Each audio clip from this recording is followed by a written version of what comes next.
Welcome to the Mighty Decibel's 23rd entry into its Discography review series. This outing, we're diving deep into the underground to review the discography of Swedish black metal unit Thy Primordial. So I suspect that many of you, even some metal extremists, are saying, who? Right now? Well, stick around and be educated about the best unsung black metal band that deserves your attention.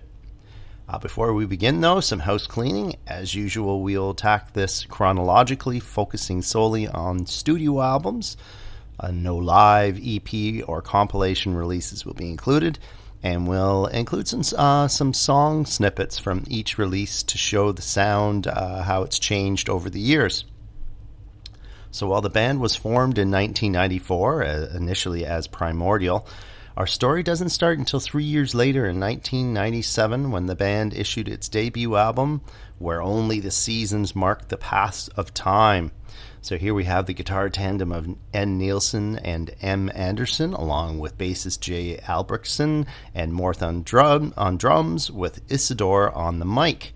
So I remember hearing this album for the first time and being blown away, having never heard anything quite like it. Sure, there are a lot of raw black metal bands out there, but no one else married the viciousness with such beautiful guitar melodies and a vocalist that sounded like Daffy Duck being strangled to death. Fucking brilliant. In some cases, the melody brings about feelings of utter despair, while on other occasions you feel like a band of marauders marching into a conquered village. And let's not forget the production and playing. Hard to believe that this is a debut given the perfect balance of sound found here. All instruments distinctly clear in the mix, with all players proving more than capable of taking on the high-speed complexity of Thy Primordial's music. Fave tracks: the crashing, crushing opener, The Conquest, and the glorious Enrapture Silence, and Kristallklar Vinternacht. I've said it many times before, but I'll say it again. Thy Primordial is not only a criminally underrated band, but a criminally underrated metal band. Hail. I give this an 8.5.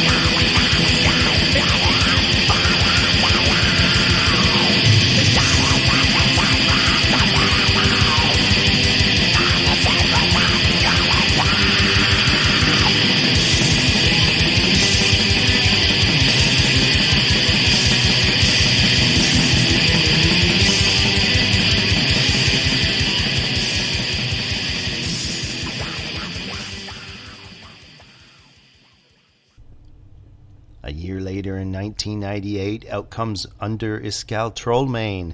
But there's a little backstory to cover here. This record was actually recorded prior to Seasons, but was delayed due to label issues and hence was issued as the sophomore release rather than as the debut proper. So while this is a product of the same band members as Seasons, there are discernible differences. First, the production isn't as clear, having a little bit muddier mix, but it's still quite serviceable for black metal. In fact, tracks 7 to 9 sport a different sound, given they were recorded in a different studio 3 months previous to the first 6 tracks. Secondly, while there is melody, here it isn't quite as pronounced, providing a sound somewhere between raw black metal and raw melodic black metal. Not a complaint, just a statement about the progression of the band's sound over their first few years. Thirdly, Isidore uses a rough-hewn rasp here rather than the higher register squall used on Seasons. Quite good, but definitely different in approach and delivery. Fourth, on a few tracks, the band lets loose with some amazing guitar soloing that I would have liked to see more in future releases. So final analysis, a very good black metal album, but not quite up to the standards of Seasons. Fave tracks, the vicious Bloodgrass, and the early, almost new wave of British heavy metal influence, De Markta Machters Allah. I give this an 8 out of 10.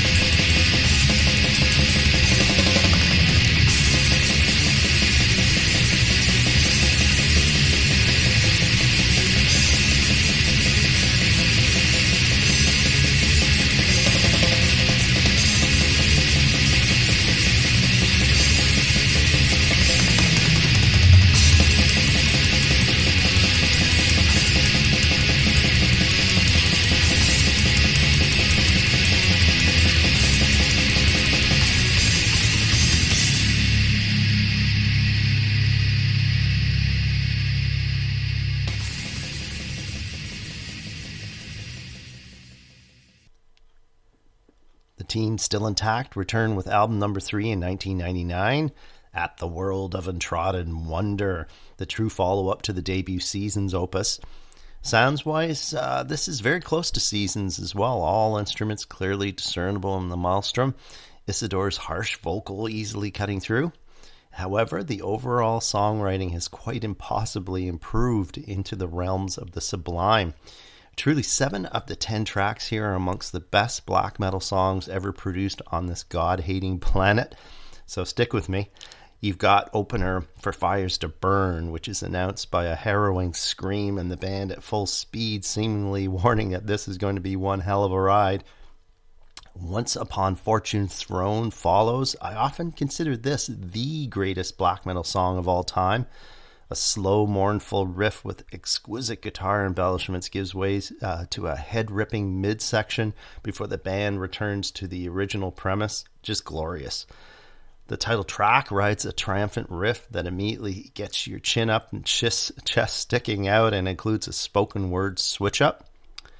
Then there's Amongst the Chosen Lost, which steps on the gas, which ultimately gives way to yet another otherworldly triumphant mid-pace riff. To Ruin and Decay opens with a discordant guitar passage before headbanging once again ensues, while My Beloved Darkness, the shortest track here at just under 4 minutes, includes some fantastic martial drumming. But getting beyond the individual tracks, it's how the whole congeals together seamlessly into one magnificent ride that is the real story here. So yeah, the tempos and harsh vocals are at the far end of extreme and not for the faint of heart.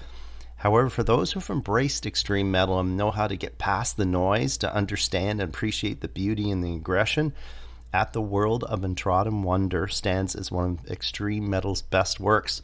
It belongs on the Mount Rushmore of black metal albums, in my opinion. One of the top 5 black metal albums of all time. Perfect 10 out of 10.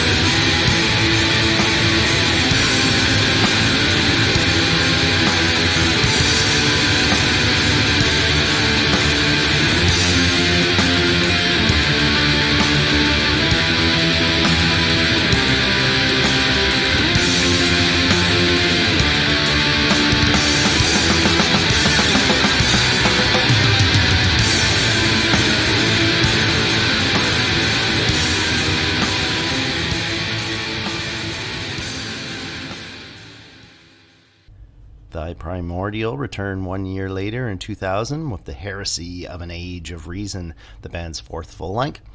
I look back on the review of this album I did for Rip and Tear magazine back in 2000 and find that it stands the test of time, so I'm going to retell the review in oral format here.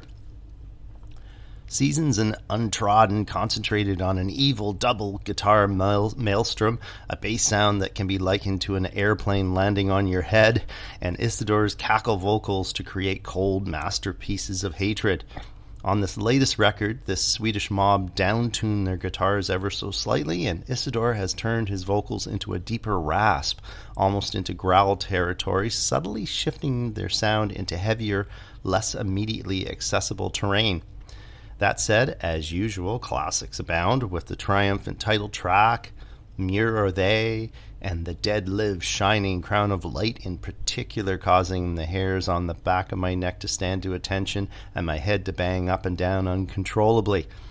While other bands in the genre sing about Satan's imminent rise, Thy Primordial has created the actual soundtrack to Lucifer's procession to his earthly domain. So yeah, maybe a little over the top, but the general gist still stands in my mind some 25 years later. This is yet another great album from the band, but truth be told, it doesn't quite live up to the previous Untrodden masterpiece, given that it doesn't house as many outright classics. So call this a 9, coming out just ahead of the Seasons debut and behind the Heresy opus.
band slows down the insane pace that they were on, 4 albums in 4 years, instead taking 2 years to release their 5th album in 2002 called The Crowning Carnage.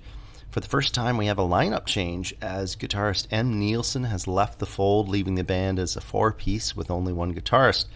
Luckily, the remaining guitarist is the band's major songwriter, so there is no expected major change of sound as a result of the roster change. However, press play, and while The Crowning Carnage retains the band's vicious black side of their sound, the melodic guitar refrains are not as constant or as life-affirming when they do appear. So don't get me wrong, this still kicks copious ass, but just doesn't hit the sweet spot as hard or as often as what came previously from Thy Primordial. And further, Isidore continues to further deepen his growl at the mic. So where once he attacked in a Daffy Duck being raped approach, here he takes the gruffer approach, akin to now being the one providing the impaling of said duck. So the highlights here include the malicious, vicious, genuine hatred, which starts with an emphatic, "You are the scum of the earth, you are the filth that surrounds us," setting the tone for this killer track. Also, check out the particularly violent Purveyors of Chaos, which includes a concluding triumphant riff. So when I first heard this album when it came out, I remember being disappointed at the decline in songwriting quality. This is very much like a champion producing a competent performance that resulted in retaining the belt, but didn't live up to expectations of past outings. So those thoughts have not changed after 23 years when listening to this today.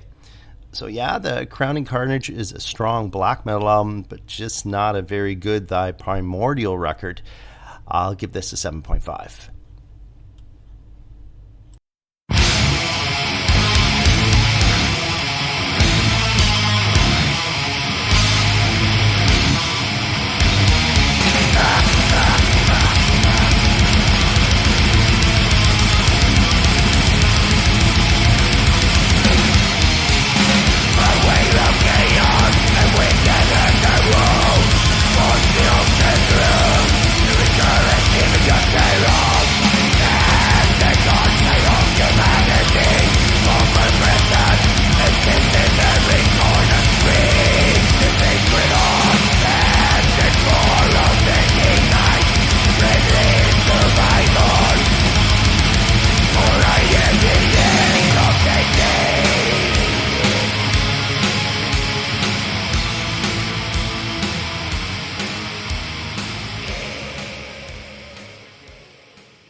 Another 2-year break before Thy Primordial return in 2004 with album number 6, Pestilence Upon Mankind.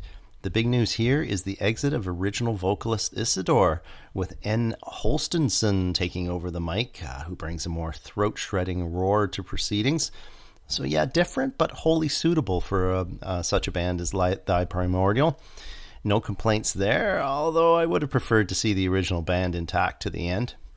So musically, the sound continues on from the approach found on the previous The Crowning Carnage, that being violence accentuated, the melody taking a back seat. In fact, I'd say this outing contains even less melody, placing this record firmly in the violent black metal subgenre. Now, normally I'm a fan of this type of fare with Marduk, War Cult, and the like, often hitting our death deck here at the Mighty Decibel.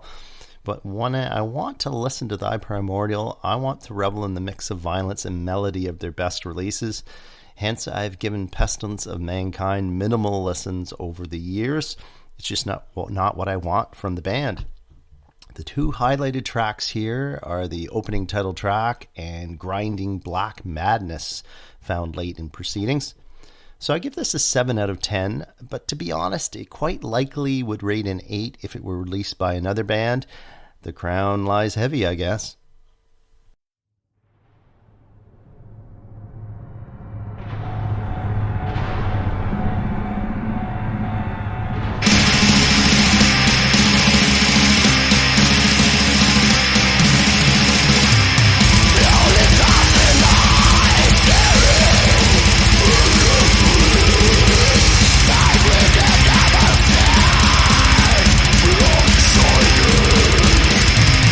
So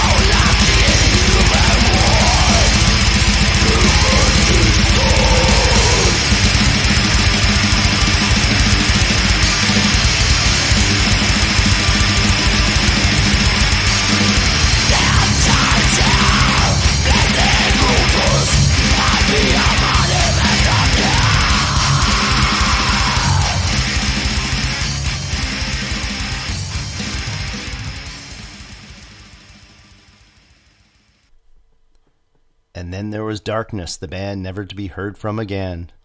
So yeah, Thy Primordial shone brightly for a short 7-year run where they delivered 6 top-notch releases for all of us black metal extremists to relish until we ourselves have dirt thrown on our coffins. And to that I thank the Swedish mob from the bottom of my blackened heart. So thanks for joining us for another discography review, and remember to check in at themightydecibel.com for all of your metal needs. Till next time, take care, eh?